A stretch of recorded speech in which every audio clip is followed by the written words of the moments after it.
Hi, thanks for joining. So it's Sunday morning.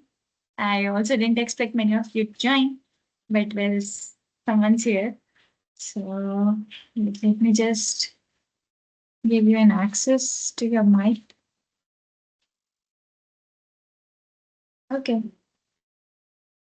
So we are here, and this is like almost halfway there. We went through week 6. This is week 7.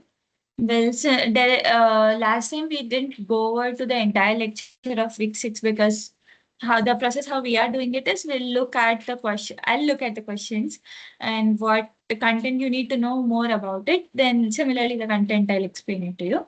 That's to be in a brief. So today we'll just go through the remaining slides of lecture 6, which were remaining from last week, and then later we'll look at the assignment. I didn't get an access to the assignment before some time, so I don't have slides today, but we can just go and look over to the PDF. So it would be just me and my pointer, no more interactive writing today for just today's session. Okay.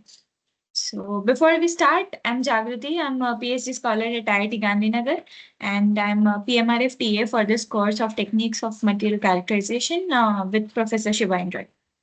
Okay, so let me share my screen. Okay.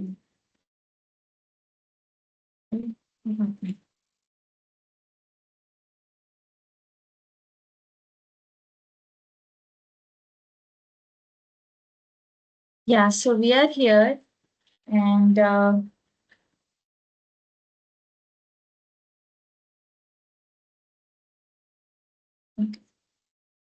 this is the week 7 assignment that's due, I guess, after 2 days. And then you have a couple of questions here for secondary electrons, the detectors which are used there, which detectors cannot be used for the electrons. So these are like most, if you have just went to the sites, you'll directly know the answers for them. There's no logical thinking in them. It's just that, okay, why certain things are like this. So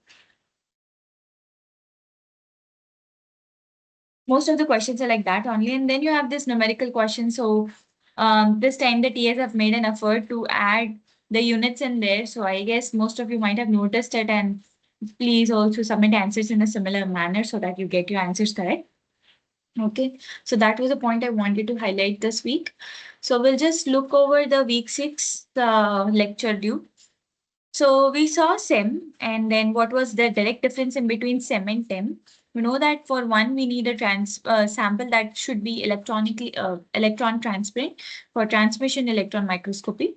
Whereas for the other, which is scanning electron microscopy, if it's opaque, also it works. White works, we all know that. For TEM, we need that entire depth dependent information. So throughout the structure, whereas for SEM, it's not the case. We are just looking at the surface morphology and topology. But in just case, if we are to look at different, what do you say, if you have a very multifunctional high-end SEM machine and then you have a couple of detectors connected to it, then you can also get an access to the second backscattered electron information. And from that BSc information, you can also get somehow an information about the structural related. But it's not that, it's like in terms of resolution, it's not that precise with respect to that of TEM. Okay. So for SIM, we know that how images are being made. So we scan the surface with a focused beam of electrons, and then the information that you get is nothing but is a representative of the surface topology and the composition of the sample. So there are techniques and there are different detectors. Detectors, as there are some elemental detection analysis. So you do those analysis, and with respect to them, you get the composition of the sample. How it works is it will have different characteristic X-rays, and with respect to each element, it will show that, okay, which is how much kilo electron volt would that particular element will dissipate. So with respect to that in a particular element at a particular region of interest, it will show you that, okay, these are the ones. But you all know that for making or to prepare a sample for SEM, we first need the sample to be conductive enough. So, and then hence the people, they'll code this your sample if the sample is not conductive. If we are not talking about metals, but if you're talking about some composites or some hydrogels, some scaffolds like that, or some powders, if they aren't conductive enough or the elements that you have in your sample aren't conductive, so you need to coat them. So ideally, we coat them using gold and platinum. and then you stick them on a carbon tape to the stud that you have. Now the stud is like mostly 3 to 5 mm in dia. So on top of it, your sample sits. So you know that what's the diameter of sample that you want. And then based on it, SEM also helps you to achieve resolution that's more than like 1 nanometer. But in terms of TEM, you go till more than 1 angstrom. So you get some atomic level resolution. So what I wanted to tell you from here was when you make your sample conductive enough, you have the sample stick to the carbon tape. Then you move the sample, the beam is now raster scanned throughout. Now, why we want a sample to be conductive? Because what you're sending is essentially here are the electrons. So you want the electrons not to be deposited on the sample, but to also get a path to go through. And in a way, now everything is conductive. So eventually, the ones that are reflected back from the surface will give you some information about the surface topology and your morphology. However, the ones which directly propagate into and then do not have sufficient energy to reach back to the surface or to scatter back to have some enough elastic scattering will go and then be grounded, and hence you have a complete path over there. So you get a beautiful image like this. Okay. So there are applications of SIM and there are like wide range of applications. You also have like some machines where you have a vacuum very stored in a very lower pressure. So wet conditions also work for SIM, whereas for TEM it's not the case. The working distance and the area that you get in SIM is also pretty much higher and more with respect to TEM. So the configuration for it is like you have your electron source similar to that of a regular electron microscope. You have a source, you have condenser lens, which will help you focus your beam onto your sample. And then you have objective lens through which you then adjust your beam in a way that you make an image from the projector lens. In this case, everything is like direct beam. But in case of TEM, it was two ways, direct beam and diffracted beam. So you get a bright field and dark field effect. Okay. And this is the history of SEM, so you can just have a look on it. We also went through it last time also. So the system looks something like this, and they meant some additional detectors can also be attached, and the system height would also can also increase depending on the number of detectors that you have in your system. Okay. So where are these detectors attached? And you might say that, okay, how do you ensure? So because you know, this is a place where your sample is inserted through, and then there's this particular rod.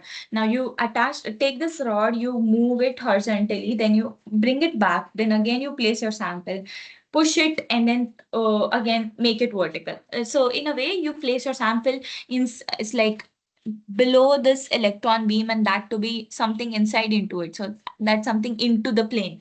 So okay. So then there your sample is placed. And now when you place your sample over there, you have this couple of detectors. So don't ensure that always the detectors are on directly top of your sample. So detectors are arranged in a way that according to analysis that you want to.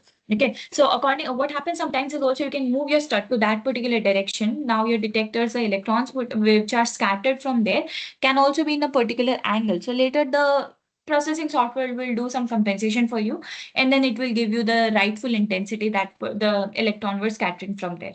Okay. So yeah, that's what I wanted to tell you here. And last time we also saw that there's an energy difference in between these two.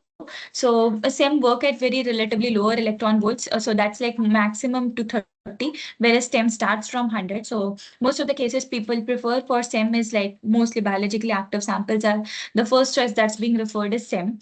But in SEM, there are two SEMs. One is analytical one and another is like usual where you do direct characterizations for you.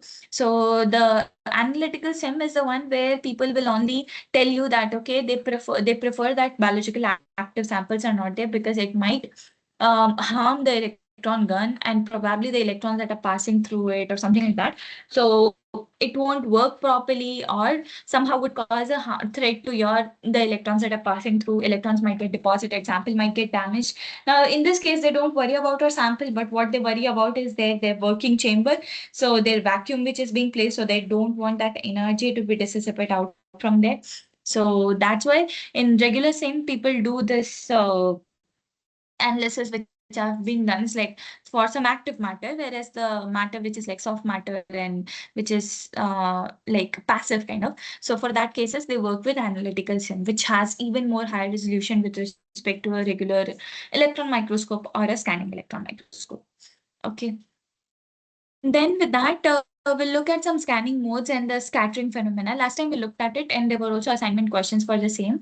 So in this case, what was more important was that now you all know that how your sample is being scanned. So we have a raster scan on throughout the sample. So our sample stays as it is. Our beam will directly raster scan it, or in some cases the beam is stationary and then your sample is being moved.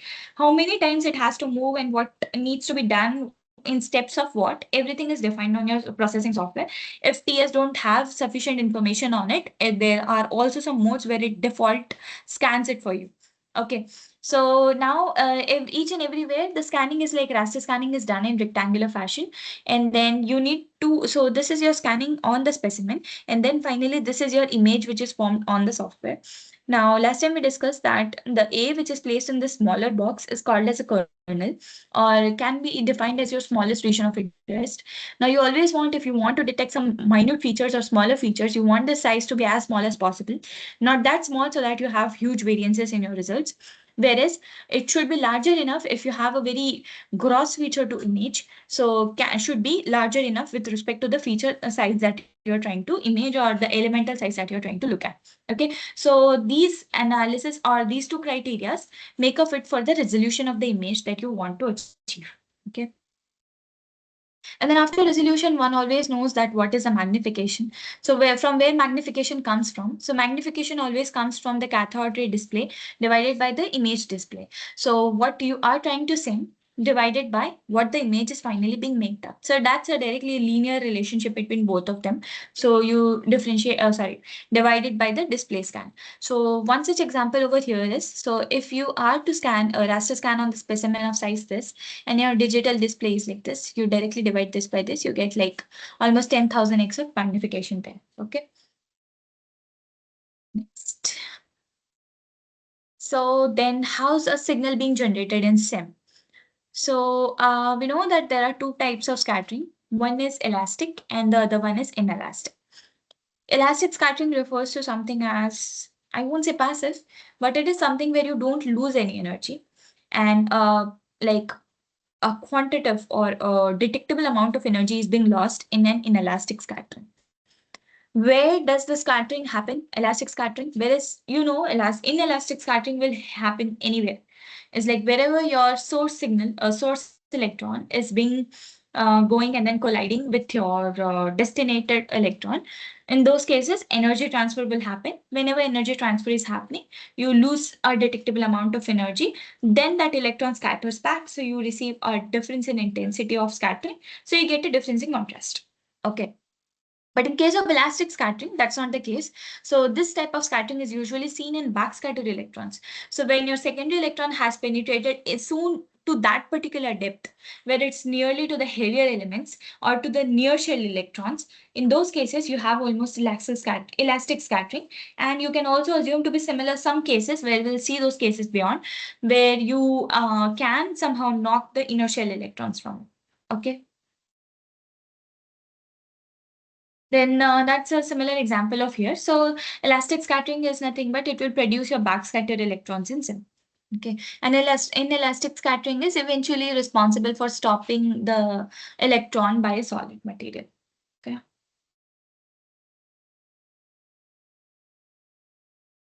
Then phonon scattering.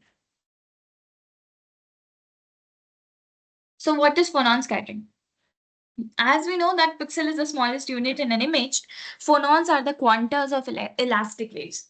What are quantas? The smallest unit of something. So within the elastic waves, whatever is causing your wave to compress, to relax, to have those waves of the compressional peaks, the rarefactional peaks, the moment of compression, moment of relaxation, are the ways where some smaller units are being vibrated in the atom of that particular solid. Those are nothing but called as phonons, and the scattering produced because of them is called as phonon scattering. Here, the energy loss is not that significant. It's normally lesser than 1 electron volt, but the path that these electrons are traveling, are passing through, is higher. So hence, we say that the mean free path length for them is larger, and the energy for them is also larger on the order of 1 micron. Okay. So here what happens is, it happens for two main reasons. All electrons which remain in the solid are likely to excite some phonons eventually, because when you pass them through electrons, material will vibrate, will get excited. Some electrons will pass to some valence shell electrons, some will go somewhere else, some will get knocked out. So because of them, this is how solid is heated by the electron beam. So because of the vibration, which is a kinetic energy, it will eventually cause heating in the sample. Also, when the scattering occurs, the scattered electron is generally deflected through a larger angle. So the angle is higher, but the path length that's traveled is also larger, typically like 10 degree. And this is importantly seen for that of secondary electron generation. So we saw this, that secondary electron generation, you get this electrons in a very nearby, but the path length is smaller, the angle is higher. Whereas for second, a backscattered electron, the path length is higher, the angle is lesser. Okay, where you get that pair shape. The second one is plasmon scattering. So one was which was responsible for the vibrations and heating in your sample. Whereas the other one over here is because of the pooled or because of your gross scattering, gross vibration. So this is like a wave in a sea of electrons where it happens in the conduction band. So for SIM, this is not that important. It's usually important in characteristic X-rays. What happens in here is like if you have metals, and you might have seen in metals how your conduction band is higher with respect to that of insulators and some composite materials. So here they'll get deflected, will get passed on from one shell of electron to another shell of electron. So here the path length is also around few hundred of nanometers in most of the metals, some metals. And energy loss over here is of course higher. It will dominate the spectra, but it is not useful for analysis because it won't give you any particular characteristic, because as we said that it is from all electrons together. It's a gross scattering effect. It's because of the number of electrons that are existing in your valence shell band or the conduction cell band. So it will give rise to the scattering from all of them. So it won't give you any particular information from there. Okay. And this is how you see for it. So it's not that useful in electron microscopy, but how conduction band and valence band gives off the electrons, how energy gap happens, and how electron jumps from one shell to another shell. That process is being explained over here. Okay. So being said that, what we actually want to know is the inertial excitation. And you might know that when this inertial excitation works, when you have some heavier electrons, and again, when you have energy of the electron beam higher enough so that it can excite. Excitation something essentially means that you knock off the electron in that particular shell, some another electron goes there, jumps into there, and this electron goes back to the surface, and it will give us that particular scattering of what we wanted from there. Okay, so we know that the binding energy of this as inertial electrons is higher, and the energy lost by the primary electron can be quite large in the process. So we want a higher energy electron to pass it through, because eventually if it wants to reach the inner shell electrons, it would need higher energy. If not, then it will directly get deflected from the outer shell ones. Okay, and then these are the energies that they have given. For these ones, numbers are not needed for you to remember. And then the mean free path length for this type of inelastic scattering, because now we essentially know the one which are coming from the inner shell are giving rise to your backscattered electrons. So that energy is very larger and higher. And the path length that it's traveling is also higher, because the same amount of distance it will need to travel back to the surface to our electron gun to be get detected through it. And so the process occurs very less frequently, then hence they call it as plasmon scattering that we saw over here. So because backscattered electrons in a SEM, doing those kind of imaging in SEM does not make that much sense with respect to secondary electrons, because it essentially needs more specialized detectors. Whereas if you want to get that information, you can always go ahead and do TEM for your samples. But the only thing is sample preparation. It's more easier in SEM with respect to that of TEM. Okay. And yeah, so the secondary effects, as we said, it's more useful and it's more produced when the excited atom will gets relaxed in their most ideal for analysis. We don't need to force them to be knocked out from that particular cell. And then this interaction for cross section for this particular is common for the scattering processes as your primary electron energy increases. Okay, so as in our energy increases, we need to knock out electrons from the higher atomic number from that of an inertial electron. You need more energy from there, and hence you get like a more higher critical energy to excite the secondary effect. That is, you get some characteristic X-ray from those particular shell, and it will increase as and when your atomic number is also increasing. Okay. Yes, Reem is increasing. So the secondary effects and the signal generation. So a secondary effect can be loosely defined is nothing but something which is due to the primary beam which is detected outside the specimen. So it's no longer propagating into your sample. And these are mainly concerned by either the electrons or because of the radiation that you're getting from there. Okay. So that's nothing but a primary higher beam energy electron will hit the specimen. You get some secondary electron from the surface of it. You get the X-rays, characteristic X-rays, that is from the backscattered electrons from this particular depths, and then you get diffracted electrons which are like at higher depths also, because these are due to multiple scattering. Okay. Then we saw relaxation of the excited electrons. Of course, when it's in a nature, or how do you say, when it's in a state where it has higher energy and then it's in relaxed point, it will give us some point at which it will allow some another electron to come in, fill its state, and then it will lose by, and that way it will give you some secondary effect over there. But sometimes people confuse the secondary effect with the secondary electron image, but it's not. It's eventually giving information about the characteristic X-rays, and also because of the auger electrons or Agar electrons, how you people call it. So this is directly coming from inside, whereas this is coming from here. So Agar electron is nothing but they might be emitted. There are two possibilities. Exact difference from which shell, we'll just see it now. Now, if the vacant state is an inner state, the amount of energy needs to be released it is also large. So you can always remember it with respect to heavier atoms. Okay. Yeah, so here we see the differences. So you have your scattered primary electron, and then so you have your incident electron. It goes in here. This is the scattered electron back to the surface. It gets ejected to the orbital electron. Now from there we have a transition. So we go from one more inner shell. Now when your outer shell electron goes back and fills in this particular position, when it fills in that position, the outer shell electron is now empty, and the orbital electron which comes out from there is called as the Auger electron or Agar electron, whereas the energy that's emitted from there is called as the X-ray photon that's being emitted. Okay, so the one which is emitted, that is that. So I hope the differences are clear now in between both of them. The energy which is also released in between both of these cases is also different with respect to the Agar electron and the X-ray photons. Okay. This is also similar. So you no longer need to remember this numbers and units, but yeah, this is the basis from where how you do this analytical electron microscopy. That's how I just told you that why people use and prefer for it. So you have two in that case. You have a EDS and you have WDS. There are differences. We'll see that in week 7. And then there's this electron probe microanalysis. We don't usually do this because for that also you need some specialized probe which can be then placed in contact with your sample, and then it will give you that particular region analysis. Okay. So here we just see an auger emission here.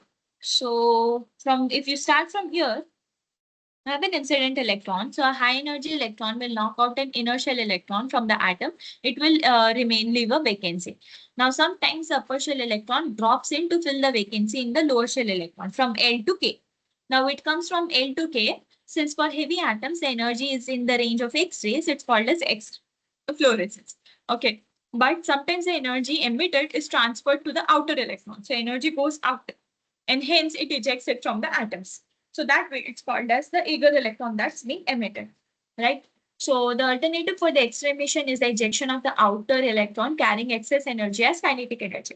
So sometimes Agar electron can also be considered as alternative to this X-ray photon emission process. And this in total is your Agar emission. So there are 3 electrons. First is your vacancy, then the outer electron jumps into, and then another outer electron will live there with that amount of surplus energy that it has with it.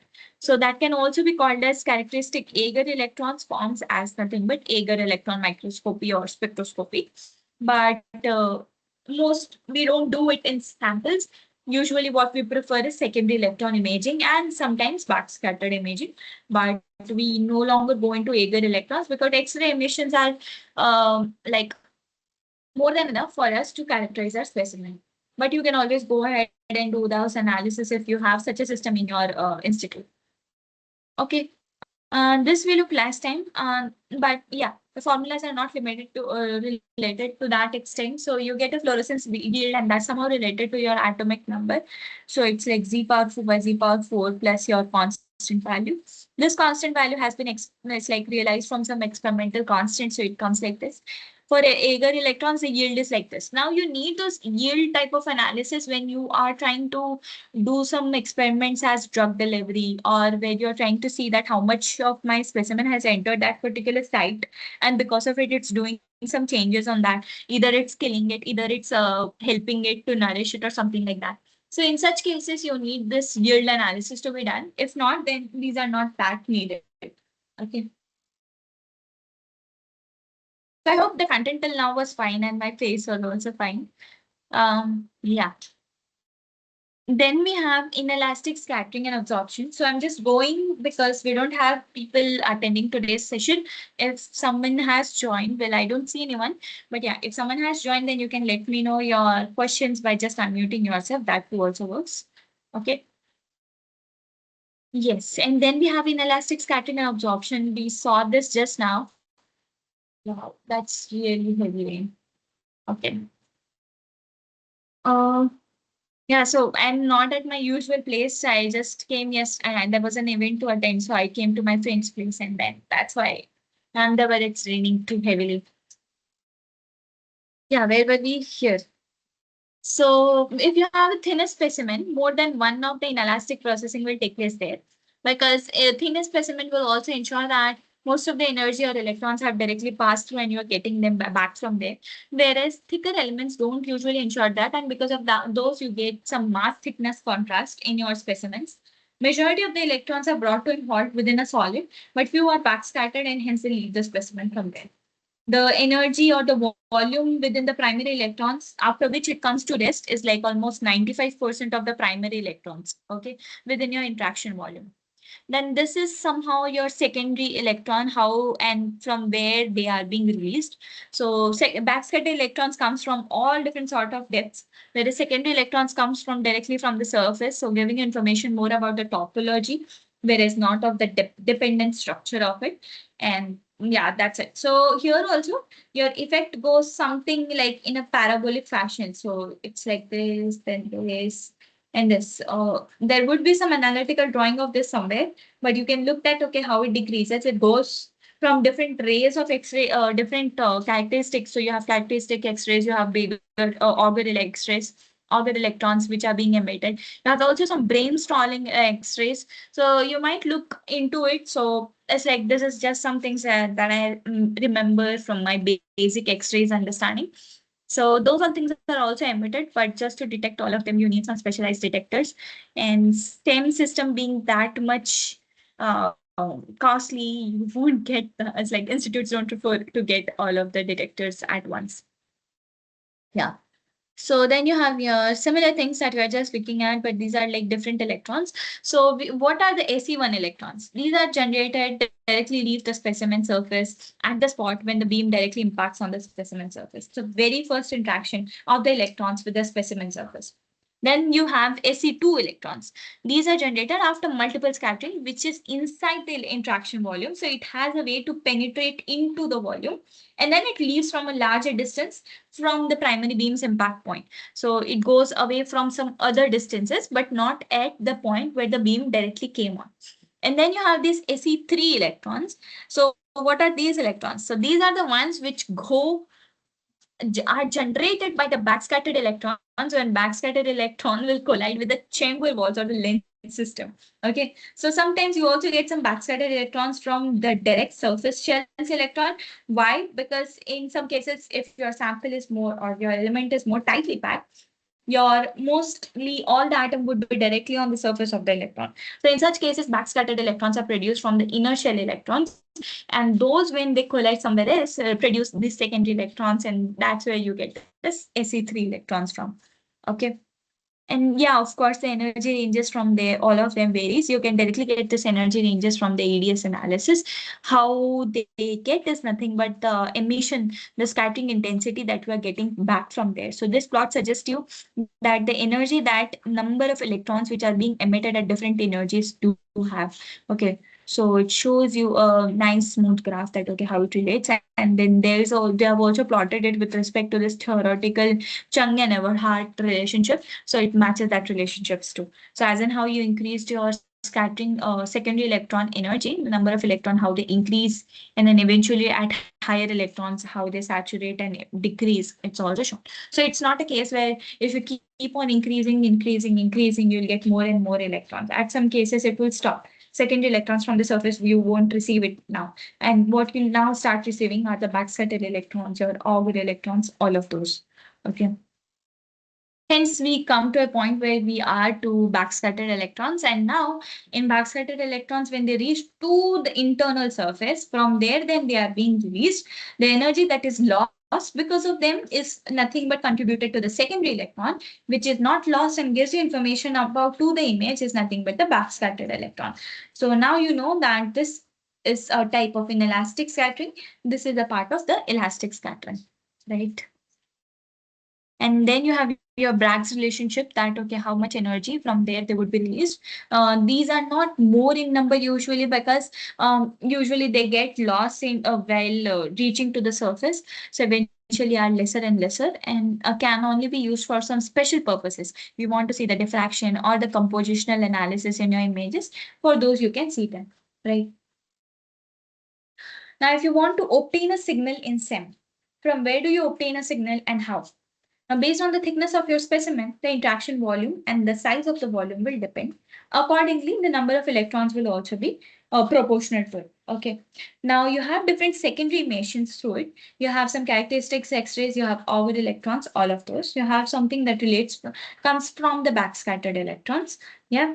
And then the emission, which is due to inelastic scattering, is your secondary electrons. Something because of the elastic scattering is your backscattered electron out from the sample.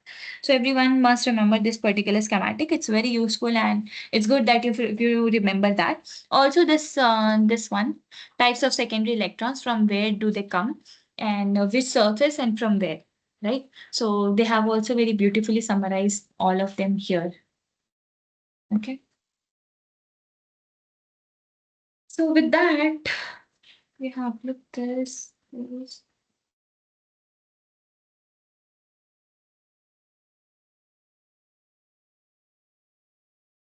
We have same thing again.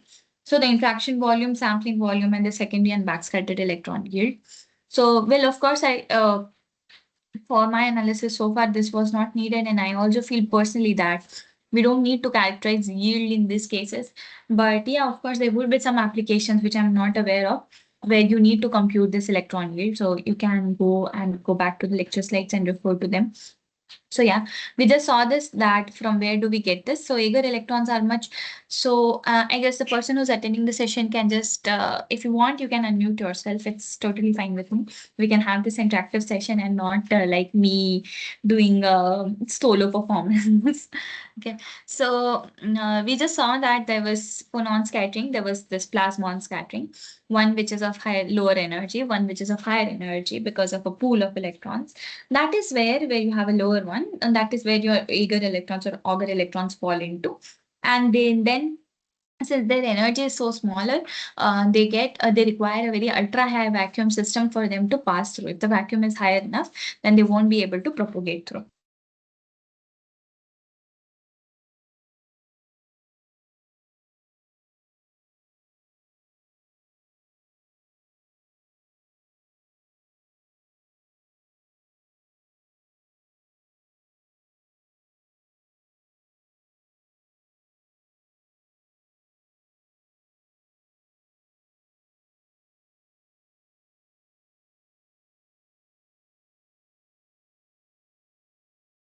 I hope my net is stable. Yeah. Yeah, so we were here. What we saw over here, yeah, so I was saying that the schematic is very nice in a way that you get this primary electron beam. You have the secondary electrons from here, which will land nothing but from the surface from this top right triangle that you see, red triangle. And you get those are like which will penetrate to like 5 nanometers in depth. Then you have this backscattered electrons which are like till 400 nanometers in depth. So it will give you some material contrast. And then you have the X-rays which will go even more to micron level depths. And from this X-rays, you can do this energy dispersive X-ray spectroscopy because at this point you get multiple scattering. And when you get multiple scattering, you have information about almost everything. So this type of scattering is also can be considered as that of some scattering which is being lead because of diffraction. So that is something as incoherent. And then you get some elemental analysis. You can get that information from that level. Okay. And yeah, the schematic I was talking about is very nice. So you get this Bremsstrahlung, that's continuous X-rays. You have elastic scattering, inelastic. You have incoherent elastic scattering.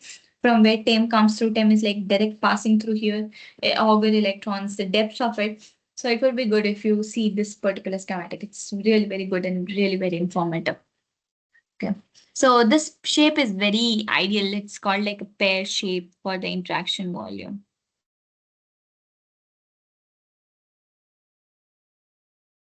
Okay. Yeah, and then how to get an X-ray signal because it comes from that much depth, like from like micron level depth, they are not easily absorbed and mostly will escape from the specimen out. So I don't know if you have certain detectors there to directly take them, but yeah, you have a characteristic X-rays which will eventually go back and will lead to the detector, but not to the continuous X-rays, the one that are like Bremsstrahlung ones, which penetrate even higher depths with respect to this characteristic so they directly escape. If you want, you can have a specialized detector go to that particular angle and position, and it will help you detect those electrons that are related from there. Yeah, so you see a difference here. For scanning electron, you get a topology differences, whereas for transmitted electron, you get the morphology information. Yeah. So yes. When you want to have a backscattered signal, the backscattered electrons have a very broad energy spread. Since they have traveled that much distance, they have almost everything in information, and these are like highest energy electrons because now they are like passing through elastic scattering, so no longer energy loss is being done. So the resolution from which that we are getting them is higher, but the contrast that we are receiving because of them is worse. So eventually, the ones that undergo multiple scattering right here will lose more energy, and therefore your yield at that particular spatial location will also decrease. Okay. Yes. So the sampling volume for your backscattered signal is usually smaller than the interaction volume because, yeah, so don't confuse the interaction volume with only the volume for one particular type of electron. So your interaction volume is one big thing which incorporates all of the different electrons which are passing through different depths in your sample. So the one right here and passing through this orange to yellow are the ones which contribute to your backscattered electrons. So this is that sampling volume. Okay. Then from where do you get the secondary signal? I guess till now you all know that directly from the surface and directly the ones which are reflected back or get are scattered back are nothing but it contributes to the secondary electrons. In them, the volume or order is similar to that of as of your second interaction volume. So here, if you see some images, you see for scattering electron, the contrast is much more better. You get different surface topology. Whereas over here, if you see, contrast is all okay, of course okay, but the resolution now has decreased at one particular spatial location if you compare from here and there. But again, if you see over here, because now you are not able to get information no longer into this, but now it is telling you something more about the structure now because it has traveled to that particular depth. So it's telling you more about that. And now, if you also see the particle in the middle, if we just compare this one to one, this one, more number, the contrast in this case is lesser, whereas in this case is higher. So when one does this backscattered electron imaging, they are also somehow concerned that will they get some charging effect? Will the amount of electrons which are directly coming back because now these electrons suffer no longer energy loss and they'll directly come and get deposited onto your specimen, which will eventually heat the specimen, will cause the vacuum to be disrupted. Hence, the electron gun would be damaged. So, hence, this doing this kind of imaging is also very like risky. Hence, they always start from lower voltages and eventually go to higher till the point it is safe for them to work on, right? Yeah, and these are the yields how people do calculate. So the yield is like always one minus the formula that we just saw above. That was like based on atomic fourth power of atomic number by fourth power of atomic number plus a empirical constant. Okay. So here your sorry, the backscattered electron coefficient is dependent on the atomic number. Of course, we know that heavier the atom, more the electrons that will get. Whereas this is not. The secondary electron coefficient is not, because it always gives you information about the topology, no matter which particular type of electron that you are placing with. Yeah, the thing that we just saw, that if you have electron beam, if you have a coated sample, non-conductive sample, you'll get a good electron beam and scattered electron. With sidely coated, you won't get that much. If it's not coated, the electrons will directly get deflected out from there. So this is how you need coating because of that. Yeah. And then, yeah, this backscatter electron will again depend on the voltage that we saw, that, okay, hence people start from lower to maximum to reach those voltage levels. And one never does this backscatter electron imaging on the same voltage levels as that of your secondary electron imaging. Whereas this also depends on the atomic number. Okay. Well, in some cases, it does not that much, because more the heavier atoms, only you'll see differences with respect to a lower atomic numbers. But it's not that highly dependent on the atomic number. It does have some relationship, because they have here shown that how it differs from helium to argon, different ranges. So that's why you might also see that, okay, it is varying there. So with that, we are done with the entire week 6. If you have any questions, you can let me know, or you can also post on the comments section or in the discussion forum. I'll, I guess, wait for next 5 minutes, and then we'll start with the assignments. Hoping few more people to join, or else if the person who's already joined, if you have any questions, you can let me know. And then in the coming week, we'll do week 7's lecture. And now, after this particular point, after 5 minutes, we'll do the solution for week 7, so that you can solve this week's assignment. Okay.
Okay, then. So let's continue with the assignment questions now. Here.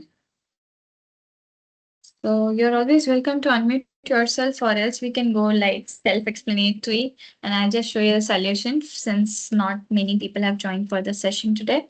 Yeah, of course, I understand it's a Sunday morning. Yeah, so for SEM, the aperture, it controls the number and the convergence angle of electron which are passing through column, or the number and phase controls the magnification or controls the brightness and contrast. What does it control? Yes, my camera isn't on.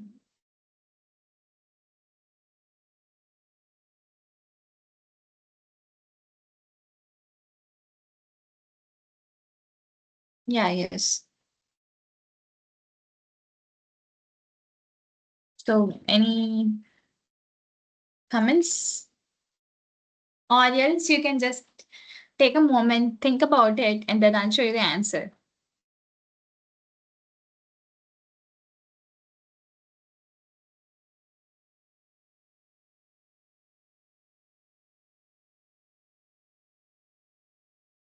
Yeah, so here, the aperture will control the number and the convergence of the angle of the electron that are passing through the column. If your aperture size increases or decreases, then eventually you don't get that much electrons from it, or the voltage of electron also not. Okay, so usually the function of the aperture is to control the number of electrons, the angle of electrons, how it's passing through and converging to the specimen and sample, and to your detector screen through the column by preventing the off-axis electron and thereby improving the image resolution. Small aperture will result in a smaller probe and less probe current. So this will again increase the image resolution. Okay, so you can refer to this content in this particular lecture. So sorry. So I've added this slide, this hints here also this week because I didn't have my tab with me. So I wrote this all content. Okay. Oops. Okay, since it's visible. So smaller aperture in SEM, we just saw now that the smaller probe will get a lower probe current with it. So the aperture will nothing but help you prevent the off-axis electron. Thereby, it will control the number and the convergence angle. The smaller the aperture, it will allow lesser electrons to pass through it. Hence, the probe size will also decrease and the probe current will also be lesser because number of electrons passing through it are also less. So this will eventually help you to increase your image resolution. Okay. Then next question, ABCD. High energy beam is required where? So we know that we need higher energy for heavier atoms. So if you look at the options, one is like for to excite, everything is for exciting characteristic X-rays. Next is for lighter elements, heavier elements, lighter, heavier. So now you know that, okay, A and C are directly eliminated. So which one from B and D? So you always look at MCQs in a way that, okay, on the theory that, okay, this won't work, okay, which would work? And then you think on those options rather than thinking for all options and then making you confused at the same time. Okay, so now what happens from here? Which one? Are we I think deviating B, it? ma'am. Are we, sorry? Oh. Is it B? Yeah, yes. So we are exciting the characteristic X-rays from the heavy atoms. We are not deviating it because that happens after excitation. Yeah, so the explanation for it goes something like this, that these are produced from the inner shell when it's ejected. So much more in depths.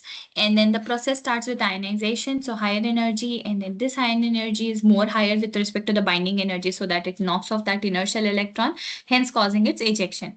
When this particular energy is being released, this energy is specific to each and every element in that particular shell. So you have a vacancy created from there.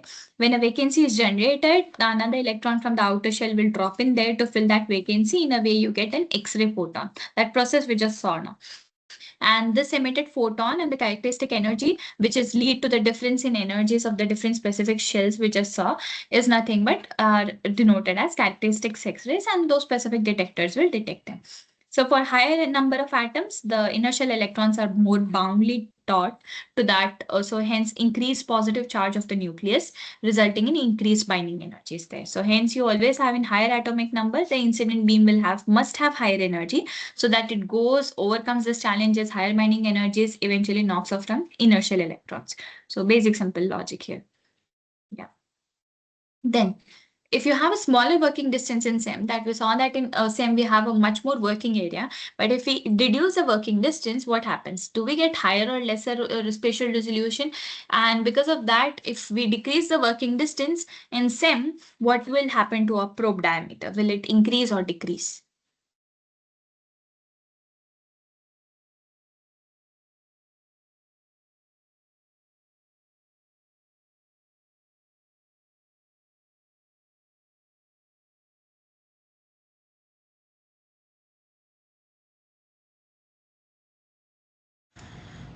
I think lower the resolution.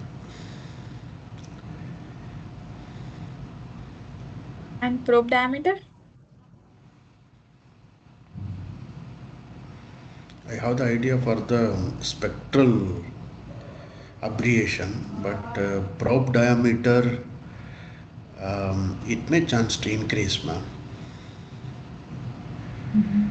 Both, I guess, reversed.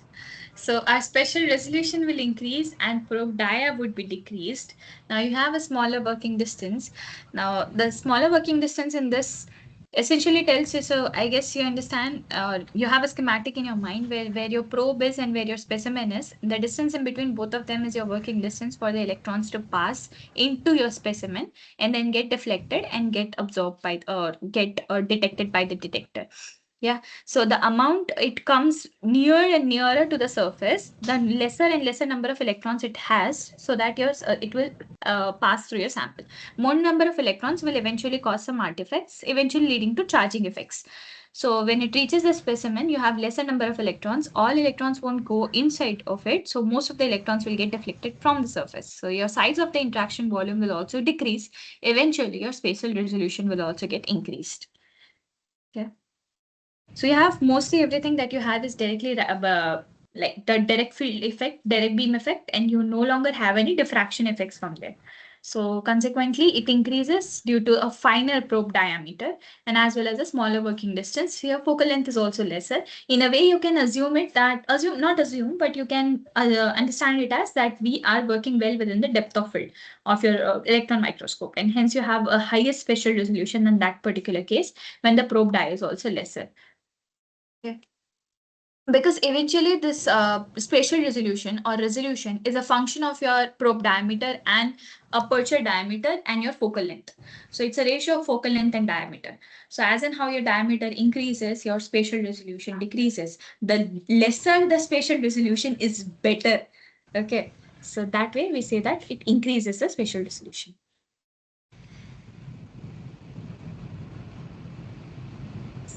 Next question. You do EDS, energy dispersive spectroscopy, in a SIM. So that what effects do you get in there? So I guess 2 minutes. So do you get a high detectability for all elements and concentrations, or you get a low sensitivity for the trace elements and lighter elements, or a higher or a lesser insensitivity to any concentration? So only if you remember why do we do EDS analysis, you can tell in the answer right away.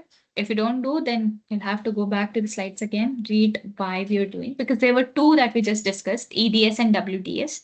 So for both of them, the differences will exist there. Take a moment, think on that, and then you can answer it, or then I can show you the solution for the same also.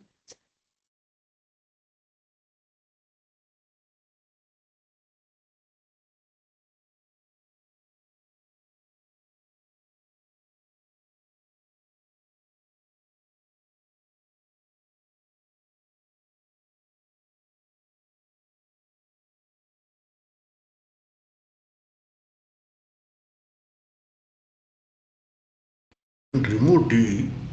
D is not your answer, but among ABC, is sensitive to.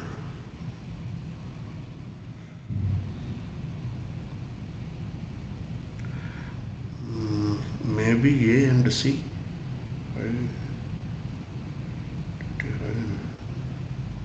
I'm not sure, ma'am. I'm suspect A and C anyone, but I'm really.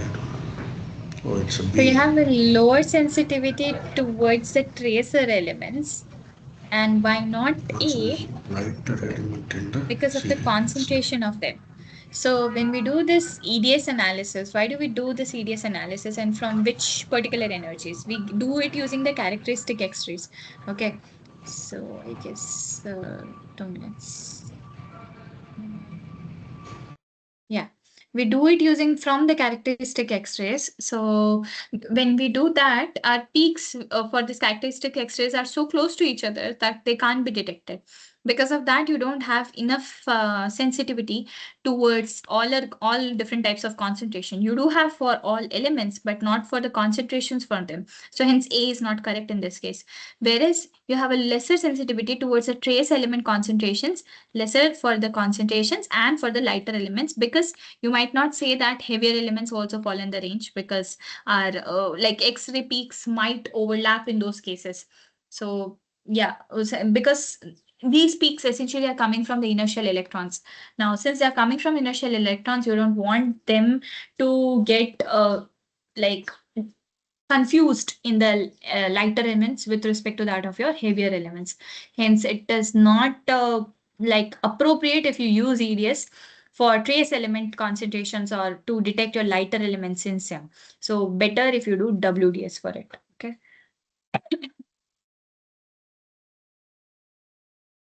Then we have this question. And this is the okay. Yeah. So we just saw a very good schematic for this, and you should remember it right. And then that where are the secondary one electron signal that we get it from?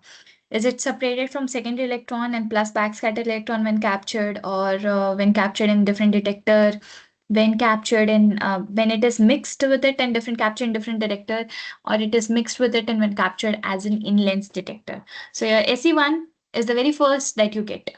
So where do you get it from? And then which effect it gives you?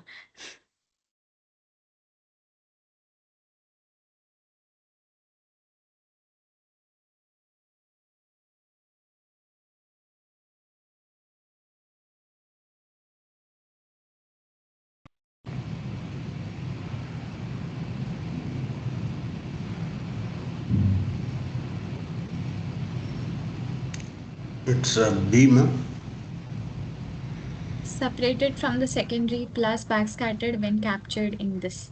So the answer is this, because we don't detect them in a different detector. It's directly detected in our lens detector. Secondary electrons, where do they come from? They directly come from the surface, right? They are deflected directly from the surface. So it comes from the in-lens detector only. Whereas the ones which are with SE3 are the ones which are giving you information about the backscattered electrons, and which are coming when your backscattered electrons are colliding from the chamber walls. So from there you get the AC3 effect, and then they are detected in some another detector. Okay. The next question. I hope that was clear. So this question is somehow numerical. So you need to yeah. So the question goes as you have a diameter of the filament crossover. Then you have the working distance in between your gun and the condenser lens. So now you know where the gun and condenser lens, the schematic is. So just remember the schematic in your head. And then you have a demagnified image of the filament that's produced at 1 micrometer away from the condenser lens, from where it wanted to be produced. Then you have a scan coil, and your objective lens aperture is like 1.2 microns below. And what will be the probe diameter that we are thinking of? So take a moment, think on it. I just got a call. I'll answer that. I'll come back again. Just think on this question. It's a very good question.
Yes, so sorry for the interruption. Yeah, did you think about it? Any guesses how to solve this? 4 m, exactly Yeah, answer is exactly. 4. Yes. How did you solve it? There is a formula is there, ma'am. First source diameter is zero point 0 micrometer is become 80 nanometer. Then condenser stage magnification, that is 1 by zero point 0.2, that is equal to 5. Then objective stage magnification, that is the formula 12 mm by 1.2 m, that is equal to 0.01. So then overall magnification formula is MC into MU. That is 5 we already got and 0.01 we got. With multiplication we will get 0.05. But here we need to do the, what is it, again one more formula for the probe diameter. Probe diameter is dP is equal to M. M we already received, that is overall magnification, that is 0.05. Then there is a DS. DS is, it is provided as 80 nanometer. So that if Yeah, you multiply it, you will get 4 nanometer. as your probe diagram. Exactly. Very nicely solved. So, yeah. Similarly, I don't know if I've written it very in appealing way, but yeah, of course, if you get a probe diameter, I've solved it in respect, so made the relationships more intuitive, where you can write a probe dia in terms of your working filament distance, diameter, working diameter, and then you have distance in between the scan coil on the subjective aperture lens. If you get this, just put in your information, you get as 0.4 microns. Okay. And then here you get the 4 mm, which is nothing but this particular option B fills into your answer. So after that, yeah. So then there's this WDS detector. We just saw EDS detector. There's this WDS detector in SEM. So it cannot easily distinguish. It cannot. It's less sensitive than EDS for lighter elements, or works with a silicon-based surface. So which one do you think? So both are like not completely opposite, I would like to say, but one is version one of another version, like that.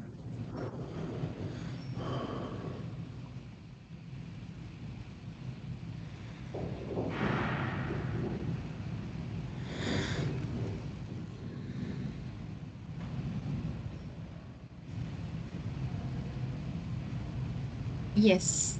So any guesses?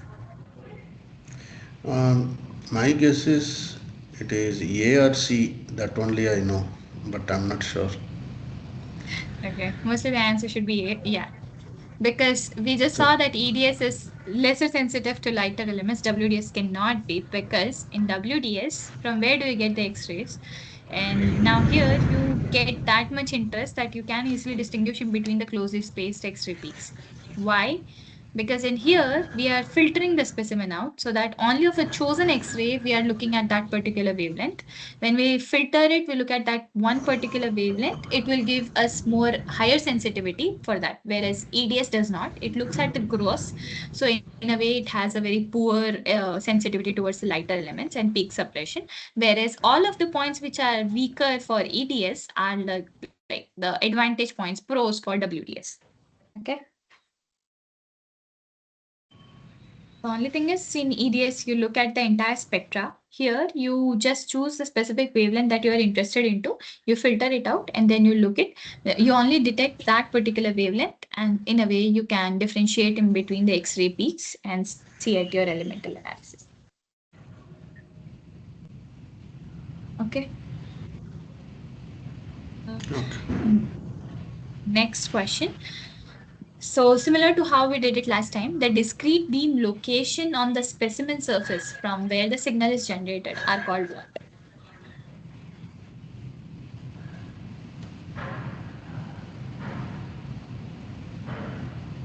Pixel. So we are talking on the specimen surface, okay? Sorry, repeat me, ma'am. On the? So never get confused that pixels are only on the image, because it's like the question was designed in a way to confuse that on the specimen surface from where the signal is generated. So one case, one might also say it's spot, but the spot is related to the beam. They can also say index. Index is related to the position, but it's not related to the exact location on it. So index will help you characterize where the pixels should be placed on. So each and every one is nothing but pixels, and this is the type of scanning that we do. Okay. So all 4 points, all 4 keywords are very important, but the questions might be written in a way to confuse, but it's good that you catched it. Okay. Sorry. But yeah, the final lens in a SEM column is called what? So you have the last lens, in lens you directly receive, condenser lens, you have objective lens, and semi-in lens. Which one? Objective lens, ma'am. Yeah, the one through which you directly focus this light electron beam on your directly where you want to make an image. Yes. And from there only you control and magnify from all of those things you can do from the objective lens. Yeah, a solid state backscatter detector is made out of a conducting material, can perform extremely fast scans, occupies very little space, consists of a single element. So you have a detector. We are asking about the detector and not about the electrons that are generated from here. So you might it's like it might help you to remember that which particular type of scattering contributes to backscatter electron. From there, you can guess about its detector.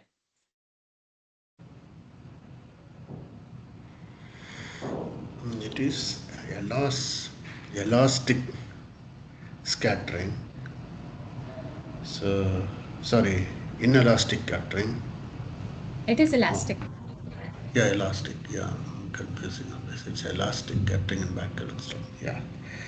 So, can be perform extremely fast scan during the image capturing. I guess B. I'm not sure. So backscatter electrons do come from depths. Okay. So Backscatter you doesn't come from cannot the perform nucleus. fast scans. You can only, Oh, so occupy the very scans little would take space time. in specimen Yeah. chamber. So you can only do it using, so here is nothing but it occupies very little space within the specimen chamber.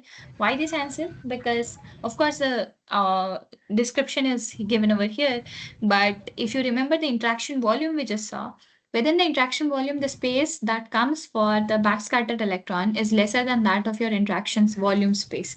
So because of that, it occupies very less space within the specimen chamber. It travels far enough distance, but when it directly goes back, the diameter of the surface is larger enough with respect to where the specimen is kept. So in a way, you collect it efficiently, but the amount of space that it's needed to travel through or it needs in the specimen chamber for the exist for it to exist within the interaction volume, then for it to get detected in the BSE detector, it's very lesser with respect to that of secondary electrons because they don't need any space at all the space in between the working distance that like in between your gun and your specimen is for your secondary electrons. So that way you can remember that point. Okay. And yeah, of course, what's written over here, it's more technical, but yeah, that's also true. That means it is very closer to the specimen, right, ma'am? That is the conclusion here. Well, so if you see this with respect to this within the specimen chamber, this is for your detector. Okay, so your detector should be placed within the very little space within the chamber, but how your backscatter passes through, the electron passes through the space it's getting in within that particular pear-shaped interaction volume. And accordingly, that space will define where your detector should be placed. So from where the electrons are coming by, are they deflected at an angle or somewhere else? Accordingly, you'll place the detector. So hence it's telling you that it will occupy a very little space in the specimen chamber. It's not telling you how close it is to the specimen. Okay. Okay.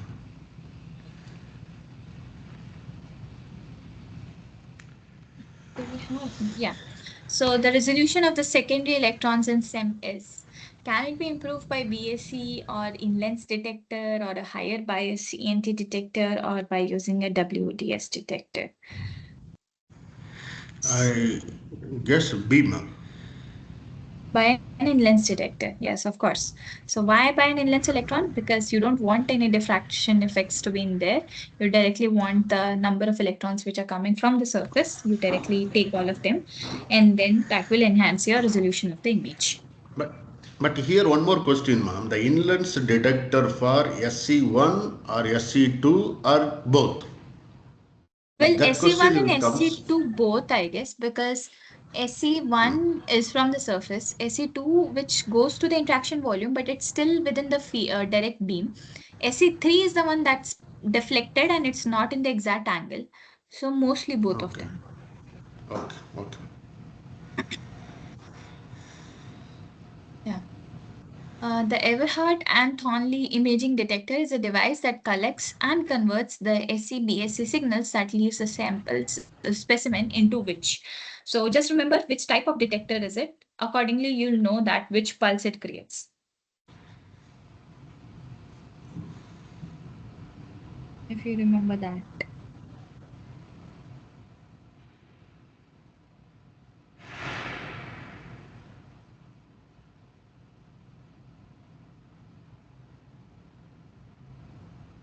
Well, that was an optical detector, so it will produce an optical pulse.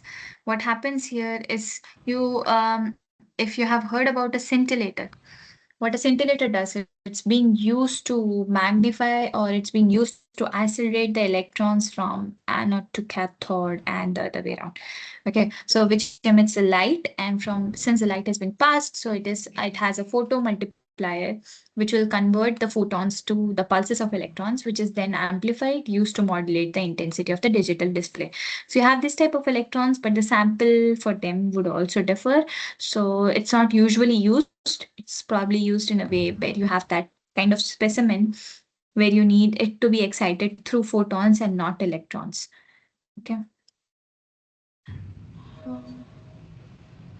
And probably the last question. Wait, sorry.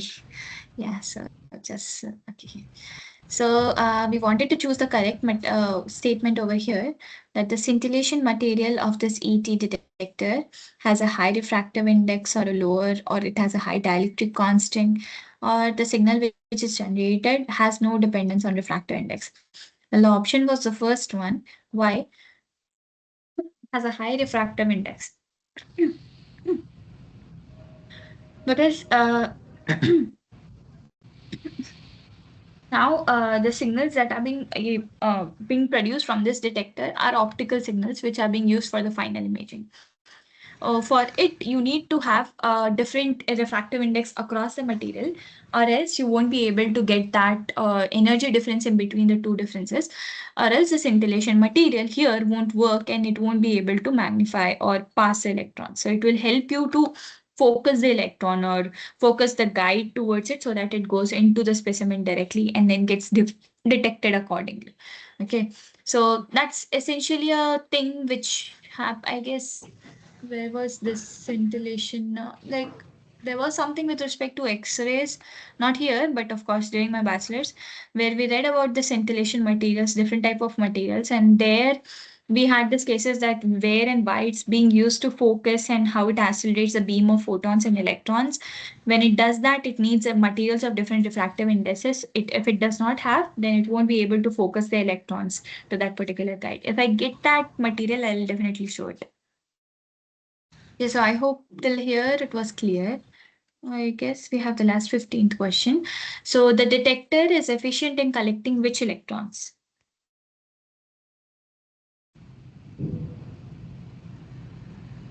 Backscattered, D. characteristic D. X-rays, secondary, or awkward electrons. Yeah. So it's D. It Why is D? D. It is adjusted the position to collect the secondary electron. So it is because of that, as you mentioned in the 14, the cantilever, it's made for to attract the secondary electron. Exactly. So it is exactly specialized for the secondary electrons for the maximum efficiency. I guess that's it for this week. We'll meet again next Saturday. Thanks for joining. Thanks for joining in the Sunday morning. Thank you, ma'am. Thank you. Thank you, ma'am. Thank you, miss. Thank you. Bye. Any more further questions? I guess not. Then thanks for joining. Thanks for attending.